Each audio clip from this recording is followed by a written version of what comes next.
در موزه لوور پاریس، شمش، خدای باستانی خورشید در بین النهرین بر صندلی نشسته. قاضی الهی با جایگاهی در بهشت که میتوانست با جهان زیرین در ارتباط باشد. شمش عصا و حلقه قدرت را در دست دارد. مردی دست برابر دهان با حالتی خادمانه روبرویش ایستاده و در حال دریافت قوانین و دستورات الهی است. او مردی بسیار مشهور است که در تمام الواح باستانی از او به عنوان پادشاهی قدرتمند، عادل و دادگر یاد شده. خود مرد میگوید توسط پروردگار آسمان و زمین به نام خوانده شده تا شروران و بدکاران را نابود و بهروزی بشریت را افزایش دهد. او برای اجرای فرمان الهی قوانینی در 282 بند بر روی این ستون سنگی ثبت کرد که بسیاری از حوزه‌های قوانین اجتماعی را در حدود قرن 18 پیش از میلاد پوشش می‌دهد. قوانینی که عاقبت سرپیچی از آنها بسیار خشن است. در تصویر قانون‌نامه حمورابی از مهمترین آثار باستانی جهان که در ایران یافت شده را می‌بینید. حتما می‌خواهید بدانید این ایستاسنگ چگونه سر از لوور درآورده. ابتدا مرد ایستاده در برابر خدای باستانی را بشناسیم.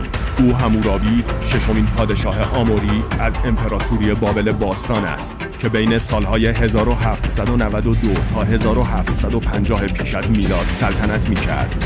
با لشکرکشی به شرق، غرب، شمال و جنوب بابل توانست قلمرو خود را گسترش داده، ایلامیان را شکست و حکومت آشور را خراجگزار خود کند.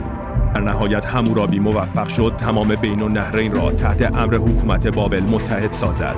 500 سال بعد از سلطنت حمورابی، یعنی قرن 12 قبل از میلاد، شترک نهونت شاه ایلام در سال 1158 پیش از میلاد به بابل لشکرکشی کرد و زابابا شما پادشاه کاسی را از تخت شاهی به زیر کشید. ثروت بسیاری از معابد میان رودان را تصرف و غنایم ارزشمندی همچون تندیس مردوک و ایستاسنگ قانون حمورابی را به معبد اینشوشیناک در شوش تقدیم کرد. 32 قرن بعد از این اتفاق در سال 1901 میلادی باستانشناس سوئیسی گوستاو ژاکیه، یکی از اعضای تیم باستانشناسی به سرپرستی ژاک دو مورگان در تپه آکروپول شوش، این اثر را از دل خاک بیرون می‌کشد و به همراه حجم بسیاری از آثار دیگر به فرانسه و در نهایت به موزه لوور منتقل می‌شوند. مجموع قوانین وضع شده توسط حمورابی از تلاش‌های مضاعف تمدنی کهن برای برقراری نظم و امنیت اجتماعی و ایجاد جامعه‌ای پیشرفته و متمدن حکایت می‌کند و به سبب تأثیری که بر نظام حقوقی فعلی و ادیان پرنفوذ ابراهیمی داشته، شاهکاری بی‌بدیل و ستایش برانگیز است.